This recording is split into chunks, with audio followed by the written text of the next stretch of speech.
नमस्कार स्वामी भक्तांनो, मी तुम्हाला एक छानशी कथा सांगणार आहे. पण तुम्ही विश्वास ठेवा, श्रद्धा ठेवा.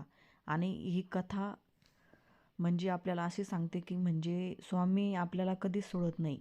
आपण फक्त आपला श्रद्धा, आपला विश्वास आपल्या स्वामीवर पाहिजे.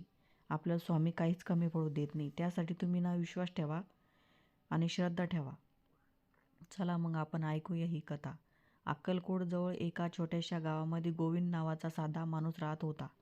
तो गरीब होता, पण त्याची श्रद्धा आणि भक्ती अगदी प्रचंड होती. त्याची 2 मुले आणि पत्नी घर चालवत होते. पण अलग 5 वर्ष पाऊस न पडल्यामुळे शेती वाया गेली होती. घरात अन्न कमी, पैसे नाहीत. लोक टोमणे मारत मारत आणि शंका टाकत होते. गोविंद मनाशी म्हणाला, माझं घर, माझी मुलं, मी काय करू, कुणाकडे जाऊ? त्याने अक्कलकोटला स्वामी समर्थाचे दर्शन घेण्यासाठी निघण्याचा निर्णय घेतला.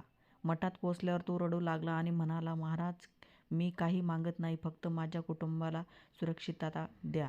स्वामी समर्थ हसले आणि म्हणाले, भक्ती ठेव, विश्वास ठेवा, बाकी मी पाहतो. गोविंद घरी परतला. सकाळी शेतात काम करताना एका अनोळखी माणसाने त्याच्याकडे येऊन त्याला काम दिले.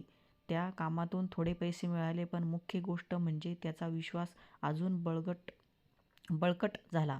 काही दिवसांनी अचानक ढग जमले आणि जोरदार पाऊस पडला. शेत हिरवेगार झाले, पीक वाढले, कर्ज फेडले आणि घरात आनंद परत आला. गोविंद पुन्हा स्वामी समर्थांच्या दर्शनाला गेला.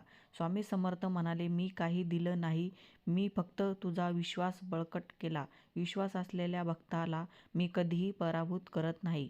गोविंद डोळ्यात अश्रू घेऊन म्हणाला, महाराज, आज माझ्या कुटुंबात आनंद परत आला, माझं आयुष्य बदललं. भक्तांच्या मनातील श्रद्धा आणि विश्वास स्वामी समर्थ स्वतः बळकट करतात. जिथे विश्वास असतो तिथं अशक्य गोष्ट शक्य होतात. बोला मग, श्री स्वामी समर्थ.